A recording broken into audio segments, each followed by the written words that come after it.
Hello, everybody, and welcome to the UPC. And this is your stats breakdown show with Coach Oak and Honor 6. boom, nailed it. All Our, right.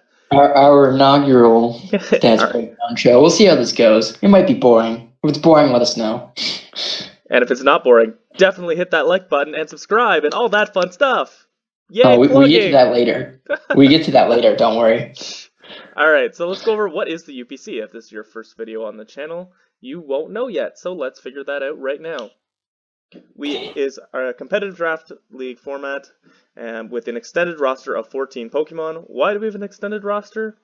Because Megas have joined the regular tiers, and there's new S tiers which have been created, which are Ubers and other formidable mons which have joined the new tiers, so things like Mega Metagross, Shaman Sky, and Protean and Battlebond Greninja, all things that are normally banned for being broken. Therefore, we've added more Pokemon to counter these things.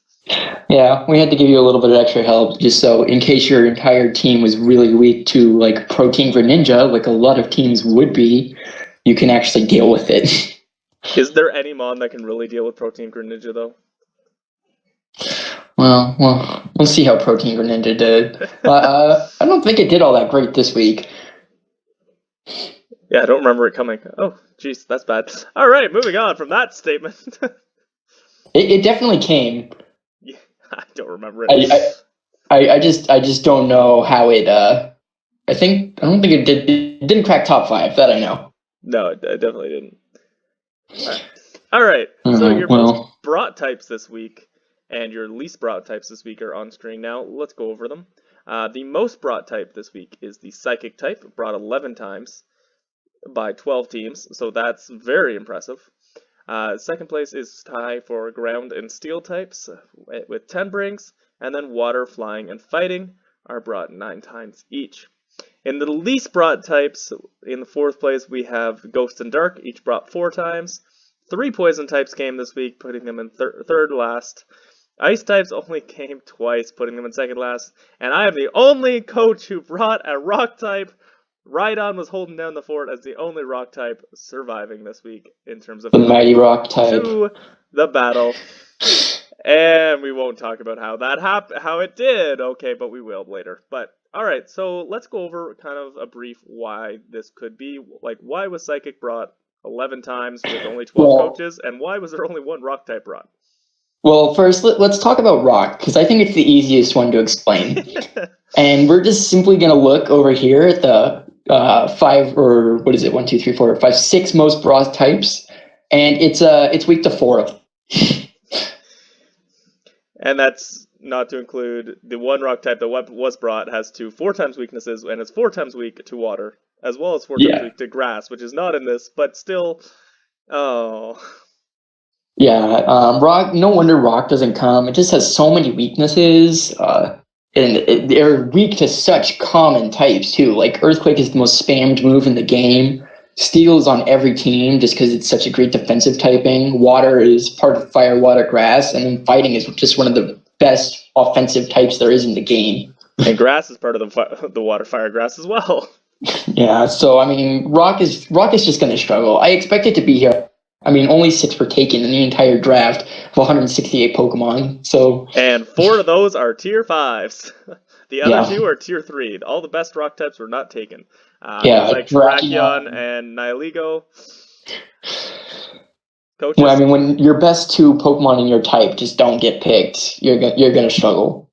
Yeah, especially when you don't have that many good Pokemon in your type. Yeah. Rhydon will get a kill this year. That's what I promise you all. Statement right now. At one point, I will get Rhydon a kill. It should have had one this week. It died on a roll. I'm sorry, everybody who likes rock types. Well, I mean, I've got Armaldo. I want to kill at some point. I'm hoping Rock breaks 10 is my goal for the season. I don't think we're getting 10. I'll be happy. Because remember, there's only 6 and one's a Shuckle. Yeah. But I mean, I don't know. Aerodactyl's pretty good. Aerodactyl got picked. Aerodactyl and Gigalith are going to have to do some work. Rhydon, Armaldo are going to fill their niche. and a Alolan Golem better just galvanize. It'll explode on something at some point and kill something. Yeah. So we'll see. All right, moving on. I guess let's talk about Psychic. It's interesting to see that Psychic and got brought so much, but then we look over at the least brought types, and Ghost and Dark were hardly brought. So, I mean, it worked out well for these Psychic types this week, but I'm trying to think that Ghost and Dark will go up in this next week or two. I'm trying to think off the top of my head. I don't think anyone brought more than one Psychic type, correct? Yeah, I don't think so either. So there was only one coach who did not bring a Psychic type this week. Did I bring a Psychic type this week? No. Yes, I have. Yeah, I have Mega Metagross. Yeah, I brought a Psychic type. Oh, I brought Gardevoir. I do have two, but I didn't bring two. I forgot. I didn't think I brought. I brought Gardevoir. Yeah. Who didn't bring one? This is gonna bother me now. I don't know. Hold on. I have my bring sheet right here. I can look at it quick. Fill the void while I'm finding out. I'm gonna try to figure it out. Okay, no, filling void. Poison types. Ice types as well are ice and rock are so frail defensively, but they can be good offensively, but often done through either coverage or through things like stealth rocks. Poison typing is a strong typing in many senses, but also very weak in many senses. Also, look how many times Psychic was brought. If it was brought more, it was in trouble. I know a Psychic type being brought against my team made Weezing just hate its life. And things like Toxic Spikes aren't as useful when Steel and Flying types are being brought that many times, which is unfortunate for the Poison typing, as often those mons do want to bring Toxic Spikes, get that free poison damage spread around the team. Ghost and Dark. Ghost probably should have been brought more with Fighting and Psychic up there, so we'll see if that changes in the upcoming weeks. I figured out who didn't bring Psychic. Who didn't bring Psychic? It was Knife and the New Orleans Sandslap. They didn't bring their S-tier Mew. Oh, yeah, that's right. The Mew you were fearing so greatly. Yeah, the Mew that I was worried was going to destroy my Mega Man shot, and then Celestial set up on me and destroyed me, but who cares? So the only Psychic type that wasn't, the only team that didn't bring a Psychic type, the opponent over-prepped for a Psychic type. Yeah, Yay, wow. Psychic type. Psychic is really strong. It always has been, even since Gen 1, so... Strong offense and bulky Psychics are just hard to break. Yeah, like Mono Psychic, I would argue, is one of the best typings you can have in the entire game. Yeah, as long as you have the right coverage. I think you can be being stopped by stab by a Dark type is unfortunate, but if you have Psychic with a Dazzling Gleam, you're good to go in my mind. All right. So do we get all through these? Do we talk about each one of these? Pretty well. Not so much the water flying and fighting, but we touched on them all. All right. Let's move on then. All right. So now we have the 5 least dominant types. And of course, no surprise, at the top, as kind of already mentioned. The mighty rock type. Rock type only got brought one time, and I was unable to get the kill on Heracross with Rhydon. So that's unfortunate, but that's what I get for trying to use a rock type to counter a fighting type. We won't talk about that. Yeah. Interesting in the second least dominant types is Grass, Dark, Fairy, Poison, and Ghost. The Fairy typing is interesting there, as that is normally considered such a strong typing and something that you can spam across teams. In third, we have the Fire Ice combo, only picking up 3 kills this week. Also interesting, as Fire is considered so strong offensively. Water and normal types only picking up 5 kills each. In fourth place, and Electric and Dragon, the mighty dragons, how they have fallen, only picking up 6 kills this week, which is more interesting because the Fairy type did pick up so many kills. Fairy and Ice are down here. Yeah, and Dragon Steel is tied for, well, I mean, you've got a lot of teams above it, but yeah, with the slashes, but still, it's... And I want to make a note about that. This week only, there are going to be so many types on this one. I would have tied for 2s because I'm going to put the bottom 5 types, but this week I could get every single type on here if I did these bottom tiers, 1, 2, and who was tied for 1, 2, 3, 4, and 5th. So this week only, that's what we're doing. Next week, It'll only be 5 types on this list. All right, cool. Things he has planned that I didn't know about. But yeah, so it's really interesting to see fairy down this far since it's such an important type. Yeah. But I mean, I guess fairy, dragon, steel is your more defensive core. So dragons and fairies down here it makes a little bit of sense. But I mean, we also have fire, water, grass all down here, which is your offensive core usually. Well, and steel is not down here, which is normally considered the most offensive type. Yeah. As it's which is only super effective against rock and ice, which were the 2 least brought types. Yeah. Well, Celestial had something to say about that, so... I wasn't going to bring that up. Well, we're going to talk about Celestial a lot later on, I'm sure. Yeah, I was going to wait till then. Dark and Ghost being down here is interesting, too, because, as we said, there was so many psychic. Yeah, there was so much psychic. But we don't see the bug typing. So bug type might have carried the load in terms of taking out those psychic types super effectively. Oh, hold on. Did I not actually get bug on this list? I did. Oh, well, bug isn't on this list. It got shafted somehow. Hold on. Let me figure that out. Because it's not on the next one, I know. All right, bug is in between the 2. We'll go with that. Well, no, because the bottom on this one is 6 and the bottom on the other one is 7. So I actually figured this out. Having technical difficulties here at the stat show this week. Hey, this is the first time. Okay, bug had 5. So. Darn it. Okay. Bug is tied with water and normal. Ignore that whole point about bug carrying the load. Nah, not really. Yeah, it's our first week. We're still figuring out the kinks. He's in charge of the math, not me. By the way, I want to say how hard it is good representations of types for images, but these medals I found are really cool. Yeah, those medals are cool. Those medals are really cool. All right. Anything else you want to say here, Honor? I'm kind of surprised how well normal did. I know how normal spam is so good, but at the same time, it's normal, so it doesn't hit anything super effectively. Yeah, but as devil's advocate to that, slacking. Oh yeah, that's true. Slacking to kind of run through things this week, but we'll talk about that one later too. But I wouldn't expect normal to always be at 5 kills a week. Is what I'm trying to say. I think that one will drop and maybe it'd be a regular on this list along with rock type. There's not too many high tier normal types either. Like Mega Kangaskhan, of course. Yeah, I think is the only S tier normal. It's the only S tier.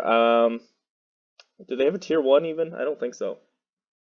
No. I don't think it does. But yeah, so I wouldn't expect normal to rack up 5 kills every week. It'll probably be drops to tier 2 with Diggersby and Blissey, which Blissy's probably not picking up too much. Diggersby should probably get a couple kills going for. Diggersby and Mega Kang will pick up some stuff throughout the season. Oh, I don't know where Helioptile is either, but if it got picked, I think it did. Helioptile did not get picked. Heliolisk got picked.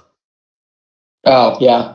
But yeah, I think Heliolisk should pick up a couple kills, and that should maybe pull it up. It's tier 3, so it will do some work. It definitely always does. Fast electric type to go along with that normal spam. Things like a spec hyper voice will definitely put dents in almost anything. Besides, of course, ghosts. Yeah. So I don't know. It'll be interesting to see how normal does going forward, but yeah. I want it to do well. I don't think it will. I think it's one of probably the 2 regulars on this list type. I think everything else has the potential to jump up and be on the border of this list or on the border of the next.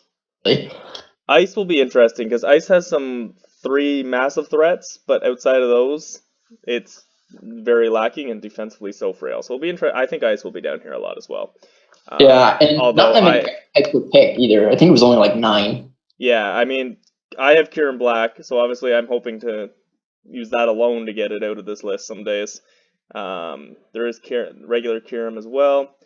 Kieran White was not picked, and then you have Weavile and Mamoswine, which I'm assuming were picked, but I'm not seeing currently. Mamoswine was not, because it was tier 1 in this. It's usually tier 2, but we put it in tier 1 because it's always a pick in tier 2. Oh, I've got Kieran Black. I was like, oh, maybe I'll pick that. Never mind. Kieran Black. All right, yeah. So no Mamoswine, that's gonna hurt it. Weavile, I'm assuming, is somewhere. Maybe not. I don't think that got picked either, No, honestly, okay. but I might be So mistaken on that one. Ice type is definitely gonna struggle as Kieran Black is going to try to hold down the load and. Oh, hold on. I can tell you every single ice type that was picked. Frostlass, regular Kyurem, Kyurem Black, Rotom, Cloyster, Avila, Kiragonal, Alolan, Ninetales. So no, Weavile was not picked. Cloyster, help me out here. I want those Shell Smash sweeps to help out Kieran Black. I can't carry the load for Rock and Ice type, okay? Help me out here, guys. Yeah, my Frostlass might snag a couple kills, It won't but snag I a wouldn't couple, expect but it to do a whole lot. it's not gonna go on sweeps though. No. Although Scarf Jinx, we won't talk about my history with Scarf Jinx. Frostlass is better than that, so. Yeah, that is very true. You never know. How many kills was it with Scarf Jam? 5. I was up 5-0. I had Scarf Jinx sweat me because I choked going for differential. Although I still would have won if I hadn't been hacked on Hitmonlee, but we won't talk about that. That was not this league. Let's move on. Yeah. Maybe if we actually do a podcast. All right. I think we're done here. Are you good here, Honor? Yeah, we're good. All right. The top 5 most dominant types now. We have Fighting leading the way with 10 kills. Psychic and Steel with 9 each are tied for second. Flying at 8 and Ground at 7. What sticks out to you here, Honor? Well, I mean, right off the back, like I said before, Ground being here is no surprise. Like, Earthquake is just the most spammable move. When you get stabbed with that, man, it does a lot of damage. Well, and then you get 1,000 Arrows, which is even more spammable than Earthquake. Yeah, that's also true. So, I mean, that didn't get picked, but don't tell anyone. Didn't 10 get picked? Oh, did 10 get picked? Hold on, I'll tell you. Maybe I'm lying. No. Lying. Zydog didn't get picked either. Coach Oak lying to you here at the stat show this week. It will probably happen lots as I misremember everything. So here we have our top 5 most dominant types in the UPC this week. In 5th place, we have the Ground type with 7 kills. 4th place, the Flying type with 8 kills. Tied for second, Psychic and Steel with 9 kills. And top place this week is the Fighting type with 10 kills. What are your thoughts, Your Honor? Well, starting at the bottom, Ground makes total sense to be on this list for me, just simply because Earthquake is easily the most spammed move in the game, and when you get stabbed with Earthquake, it just does so much damage, so it's really easy to see why it picked up 7 kills. And then to go off of that, playing off of that, how do you stop Earthquake? With a Flying type, as well as being the most drafted type, which obviously is going to help it just by volume. The Flying type is going to be able to counter the Ground types by being immune to that Earthquake, and therefore be able to pick up kills on other things like Fighting types, which are sitting at the top. Obviously, we're around a lot as well. Flying types hoping to revenge those. Yeah, plus, I mean, with Flying type, like you said, was the most picked in the league, so it's just going to get more kills, and I would totally expect it to be here almost week in and week out, just because it's going to get the opportunities to pick up kills. And also because bird spam is best spam. Yeah. Oh, and plus, not to mention, Flying has literally every dual type covered. So if you need some sort of dual coverage, it's there in Flying too. Does it have literally everyone now? Ooh, interesting. Okay, cool. Good to know. What? I didn't know that. I thought there was still something missing. Yeah, I'm pretty sure it's got all the dual types covered. Is there a Flying Fairy? Fairy Flying. I don't know. I knew it was that way in Gen 6. Hold on. I don't think there's a Fairy Flying. Togekiss. Oh, duh. Okay, yep. Coach Oak is an idiot here at the UPC Stat Show. Yeah, so I mean, it's got all those dual coverages, so whatever you need, you can get it from Flying. Yeah, for sure. Makes sense. I know my team has 2, I believe, unless I'm lying again. I've got 2, yeah. I've got Mantine and Mega, filling very different roles. And yeah, I have 2. I have Rotom Fan and Braviary, and I'm actually almost looking for a third, so. Yeah. So let's move to the Steel type here. This is probably the most surprising type to me to be in the most dominant types, simply because the steel type itself is not the most offensive type, as it's only super effective against ice and rock, which are two of the least brought types.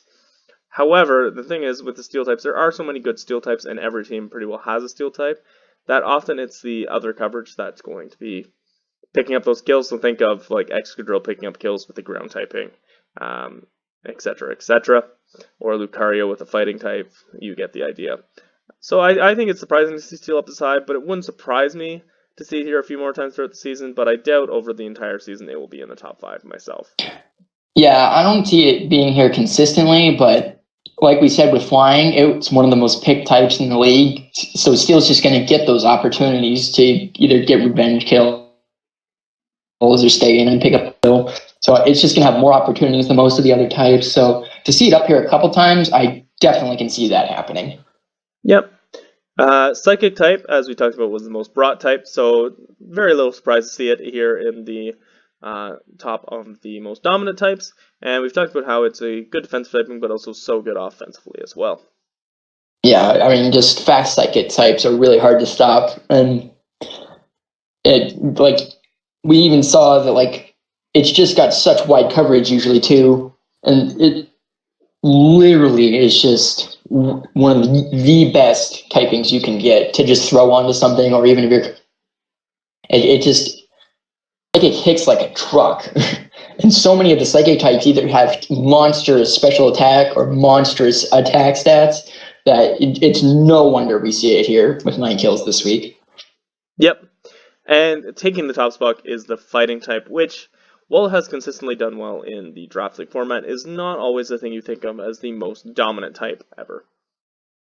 Yeah, well, fighting type is very, very solid and consistent. Yeah. But at the same time, it's kind of surprising that it's the only double digit kills this week, with its 2 biggest weaknesses in psychic and flying being right behind it on this list. Yeah. But I mean, at the same time, you just get fast or Scarf or Unburden on a fighting type activated, and it's hard to stop them. Like we said with psychic, they just have monstrous attack and offensive stats usually. And so many of them getting that guts boost potential too. Think of like Hariyama, Conkeldurr, and Machamp, and even Heracross as well. So things like that just can put holes in teams. And then you get, of course, Mega Lucario, and getting priority in Mach Punch often, or things like Fake Out. Also, we're just going to help it out, pick up free damage off of these very offensive mons, even if they are slower, which is sometimes the case, or if it's faster, it can just put a dent in you close combat and be a glass cannon. Also, not to mention, fighting types also get a lot of coverage because they punches, poison jab, stuff like that. Knockoff. So they can usually cover the rest of your team pretty well too. Yep, for sure. Anything else you want to add here, Honor? I think we're good here. All right, so we have our generation kill scores here. First, before we go into it, let's take a giant look at a note that is very important. All Mega Pokemon do count as Gen 6. So something like Mega Scizor is counted as a Gen 6 mon, but Scizor itself is counted as Gen 2. Very important to note, which is also one massive reason why Gen 6 is likely to be sitting at the top of the kill scores for the generations, just like it is this week very often. Yeah, I'd honestly be surprised to see a week where Gen 6 won't be on top. Just because all the Megas get such broken abilities or moves or white pools or their stats. I mean, just look at Mega Beedrill. Beedrill is an awful Pokemon usually, but Mega Beedrill is a huge threat. They just take these Pokemon that are usually relevant and just make them super present in any game. Yep. Poor Mega Beedrill not getting drafted this season. Perhaps someone will pick it up, but with so many other good Megas out there, and it being a tier 1, it might find a hard time getting on a team. Yeah. Not to mention there's so many S-tier Megas too. Yeah, 5 S-tier Megas? 1, 2, 3, 4, 5 S-tier Megas, as well as one other Gen 6 S-tier in Protein Greninja. So it's Gen 6, really, it will be an upset if it's not top kill leader any particular week, and we will praise whatever gen takes it down. Yeah, whichever gen does it, it'll be talked about the whole show. I don't know about the whole show. We do have other slides here, guys, but we'll see. Well, yeah, it'll be a lot. You'll talk about it as much as I talk about Right On. Yeah. All right, moving on. For tied for second here, I thought Gen 7 was a big surprise here because we usually talk about how Gen 7 is not the most competitive of generations when it comes to Pokemon, but Celesteela really had something to say about it this week. Yeah. I mean, it does have some decent top tier stuff. Things like Magearna and Tapu Lele being S tiers will help out, of course. Not to mention all the Tapus. Yeah. Celesteela being tier 1. Did any other Tapu get... Oh, yeah, they all got Finny and Coco are both on the Kurt's same team, I think. And Bash has Bulu. Yeah, so I think all the Tapus got picked. Yeah, they did. I don't think did any Tapu come this week though? Tapu Lele did, but it got dropped by Slacking. Oh, that's true.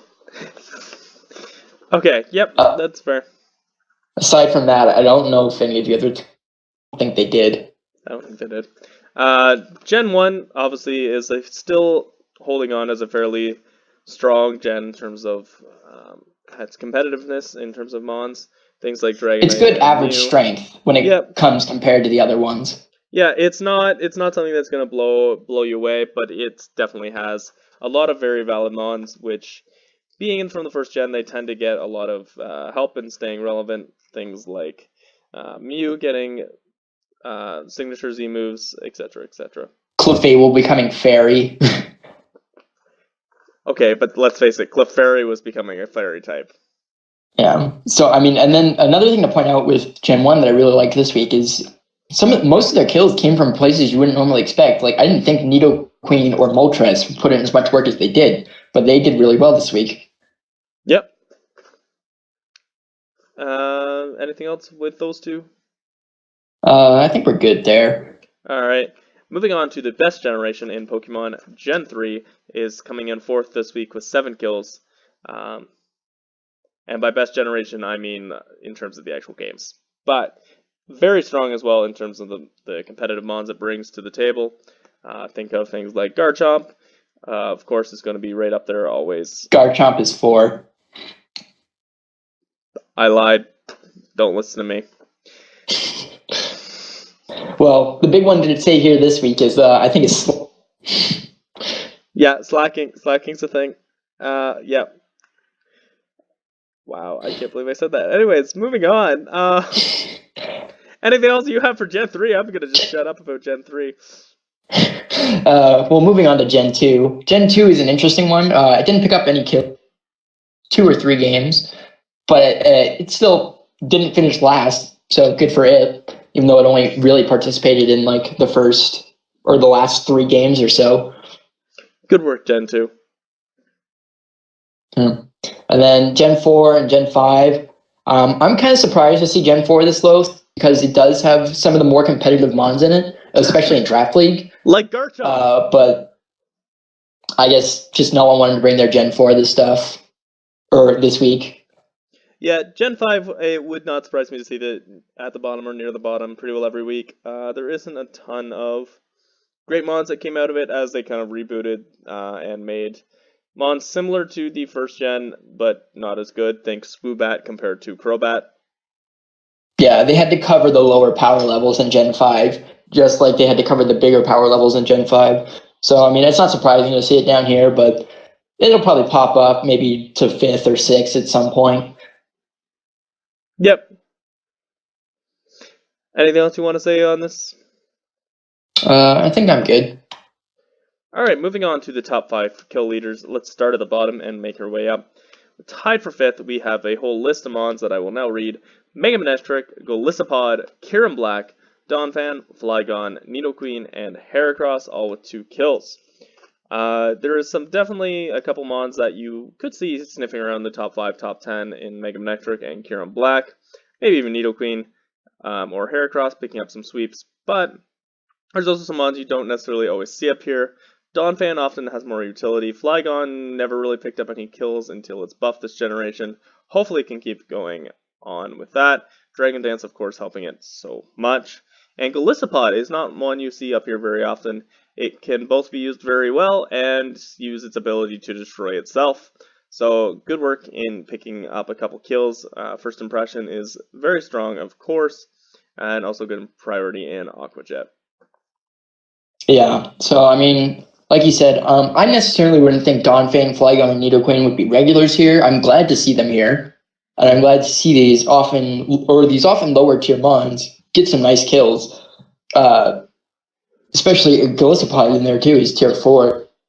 They were used well this week, and let's see if they can consistently stay here. But what tier is Flygon? 3? It's cool to look here. Huh? What tier is Flygon? 3? Yeah, it's 3. Okay. I think Nidoqueen is 2. Yeah, Nidoqueen is, yeah. And then it's Heracross. I'm no surprise to see it here. Heracross is just such a monster. It put on so much pressure. Yeah, I know. Mega Magnetric, solid Mega, decent move. Kyurem Black is Kyurem Black. It can go either way, so it's hard to prep for it. So it's no big surprise to see that here either. Yeah, you don't see special Kyurem Black too often, but it can put in work, which is what it was this week, fully special, with a Z move, as well as having some speed control and sticky webs on the team to help it out. So it definitely is something that should be at least in the top 10, but it's hoping to stay in the top 5 moving forward. Moving on to our mons who are tied for 3. These are the 2 breakout mons of the week.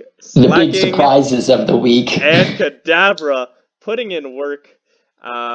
Very different ways, but let's go over it now. Slacking coming in, and first off, that read into Ice Punch to destroy that Gliscor was so satisfying. You barely ever see Gliscor go down one turn, let alone making a read like that with Slacking is great. If you are facing Slacking, do not prep for this thing. You're going to want some protects around.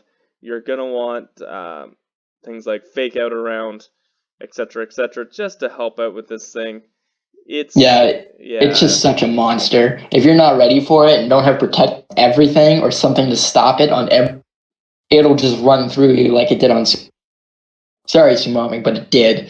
If you don't have a switch in for it, something to take those Giga Impacts or even those coverage moves like we saw. Yeah, it'll run through some teams, and if people aren't ready for it, I will not be surprised to see it on this list again at some point. Yeah, I completely agree with that. When it comes, if you're not ready, it's going to pick up some kills. It's not gonna probably get all 6, but it's gonna pick up 2 or 3 with just massive hits and being really bulky and able to take those hits as well. And moving on to the Little Alakazam, Kadabra, putting in work as a not fully evolved, which is the only one on this list. Good for it. It put in 3 kills with, I believe it was Scarf. I might be wrong about that. If it might have been Spax instead, but I think it was Scarf. But coming in, revenge killing stuff, picking stuff off, just doing an excellent job of being a very good role player out of a tier 5. Yeah, I mean, Kadabra, it was a cool pick. It was cool to see it played so well this week. And unfortunately, I don't think it helped win, but it was cool to see it at least save a bunch of differential points. Yeah, for sure. And moving to our top 2 who are sharing the first place this week and looking to move forward in that spot, we have Celesteela and Mega Medicham. Now these 2 can be very offensive monsters, but they do it in very different ways. Celesteela, of course, is bulky as can be, but it also has setup with that Beast Boost ability and Autotomize, which can just turn it into an offensive sweeping monster. And Mega Medicham is going to just use its pure power to use its priority in Fake Out and Feint and Bullet Punch, as well as good stabs in Drain Punch and Zen Headbutt to just punch holes in things, get in, get out, make things not wish they were not against the very zen, very centered Mega Medicham.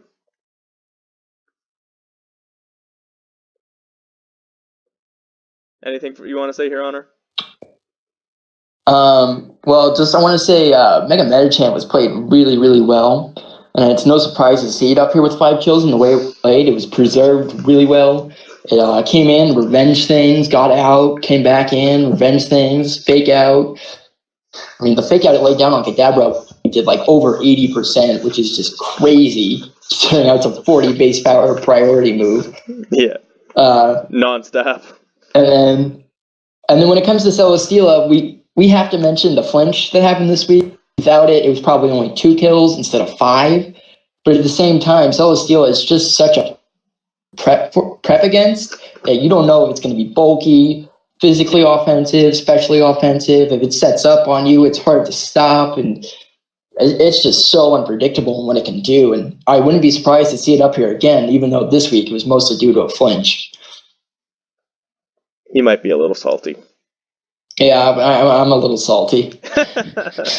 All right, moving on now. But it's okay. It's week 1. I'll bounce back. All right. I probably won't, so you're ahead of me. Moving on to our next slide here. Do you want to go over this here, Honor? Yeah, I got this. So, because we have 12 teams, we're always going to have 6 games. The total kills will always lie between 36 and 66. So 36 means every game was a 6-0, and a 66 means every game was a 1-0. So the closer to 66 total kills, the more competitive the games were. So for this week 1, we had 53 total kills for an average differential of 2.2, approximately 2.2. I think it was like 2.18 or something like that. And that's really good considering how we had a 4-0 and I was one of those, but I was at least the 4-0. So, I mean, but that means all the other games were really competitive to pull those big numbers down, get that average differential down there. So we had some really solid games this week, and they were lots of fun to watch. Yeah, I don't have much to add to this. It's a cool little stat. I look forward to it. Yeah, we might also do a seasonal average differential too, and see how that works. If that's an interesting one to look at too. But maybe that one's coming soon. Yeah. Check out the bottom right corner for your instructions of what to do in the comments below, besides the ones that we've already given you and will be giving you later as well. That was our comment question of the week. We may not always have one, but this week we do. And now to our fact of the week. So even though Psychic types went killless through the first 3 games, it finished tied for second as the most dominant type. Now, this is obviously largely in part to Mega Metacham and Kadabra, and the other Mon that picked up kills in the last few games was Hoopa, picked up 1 to help it out as well, moving it into that tie for second. So I think the funniest thing about this is it was the most brought type, but only 3 of them had kills. They just averaged for 3 kills apiece. Yeah. Well, it helps out when you have a Mon tied for first and tied for third in the kill leaders. That definitely is going to boost you up pretty good. Yeah, but it was cool. I don't expect Psychic to really ever go on a killless streak like that again. But it was cool this week to see. Yeah, we'll see. I know a lot of people were shocked halfway through the week when I said, "Oh yeah, Psychic doesn't have any kills yet." And neither did Rock. That's what I was shocked. Rock never got one, so Psychic made up ground. Rock didn't. It should have had one. Maybe next time. Rhydon is getting a kill soon. Stay tuned to the UPC for that. All right. Coming soon to the UPC, speaking of that, we will have, specifically for the stat show that is, we will have a season kill leader showing up next week. As obviously the weekly kill leader is also the season kill leader for this week, so didn't need 2 slides saying the same thing. The most dominant and most dominated types for the season will be appearing next week as well in the same vein. And around week 4-ish, we will have the season death leader appearing as well, just to show which Mons are dying the most, because that's always fun, and which coach we get to laugh at for letting their Mons just die all the time. Yeah, I thought it would be fun stat to do. It's probably going to be Mimo. Yeah. So if there's anything else you want to see, or if you have suggestions, leave them down below, and we'll see what we can do. Honor's going to try. It just may require another spreadsheet, which means another 6 hours of making a spreadsheet. But I'll do it if you guys want to see it. I'm going to do 0 hours worth of work, except for recording this. Because that's what I do, apparently. This is why we make good TTBL partners right here. Yeah, I have the math. It's pretty much all it comes down to. I've got the pretty face that you don't get to see. All right. So, see you next week, everybody. I hope you enjoyed this video. If you did, make sure you like this video, subscribe, smash that like button. That's what I just said. To get more great UPC content, stay tuned to the channel. There's more great things coming from the analysts. Don't you worry about that. There'll be lots to come. Hope you enjoyed this video, and see you next time, everybody. See ya.